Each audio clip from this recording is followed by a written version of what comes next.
Ellikqal'a tumanida joylashgan 46-sonli umumta'lim maktabida ayni kunlarda ikki muhim yo'nalish ham zamonaviy infratuzilmani yaratish, ham ta'lim mazmunini tubdan yangilash borasida qizg'in ishlar olib borilmoqda. Hozirda 196 nafar o'quvchi tahsil olayotgan mazkur maskanda xonalar yetishmovchiligi va navbatlilik koeffitsiyentini kamaytirish dolzarb masala edi. O'quvchilar qamrovini kengaytirish va ta'lim sifatini yangi bosqichga ko'tarish maqsadida yangi qo'shimcha o'quv binosi qurilmoqda. Yangi binoning qurilishi nafaqat qo'shimcha o'quvchi o'rinlarini yaratadi, balki zamonaviy fan kabinetlari va laboratoriya xonalarini tashkil etish imkonini ham beradi. Shuningdek, yoshlar o'rtasida sog'lom turmush tarzini targ'ib qilish va sportga bo'lgan qiziqishlarni qo'llab-quvvatlash maqsadida yangi va zamonaviy tipidagi sport zali bunyod etilmoqda. Ilgari maktab o'quvchilari uchun sport mashg'ulotlarini o'tkazishda mavsumiy qiyinchiliklar mavjud bo'lgan bo'lsa, endilikda ushbu muammo barham topadi. Yangi sport zali barcha zarur anjomlar, yuvinish xonalari va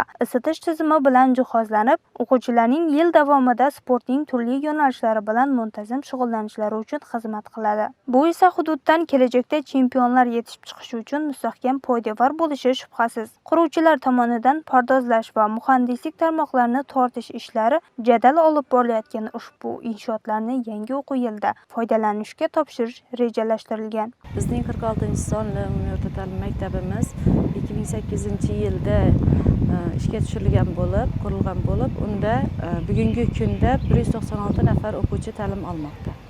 O'quvchilarimizga maktabimizda 23 ta asosiy o'qituvchimiz dars berib kelmoqda.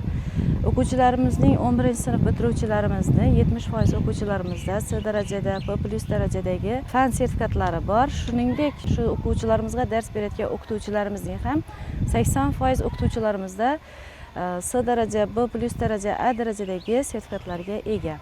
Bugungi kunda yaratilgan zamonaviy texnologiyalardan foydalangan holda o'qituvchilarimiz yangi metodlardan foydalanib darslar o'tib kelmoqdalar. Shu o'rinda aytish lozimki, maktabda ta'lim sifati va dars jarayonlarini zamonaviylashtirishga alohida e'tibor qaratilyapti. Buni kuni kecha muassasada o'tkazilgan ochiq darslar misolida ham ko'rish mumkin. Xususan, yuqori sinf o'quvchilari uchun tashkil etilgan orzu xaritasi mavzusidagi trening dars juda qiziqarli kechdi.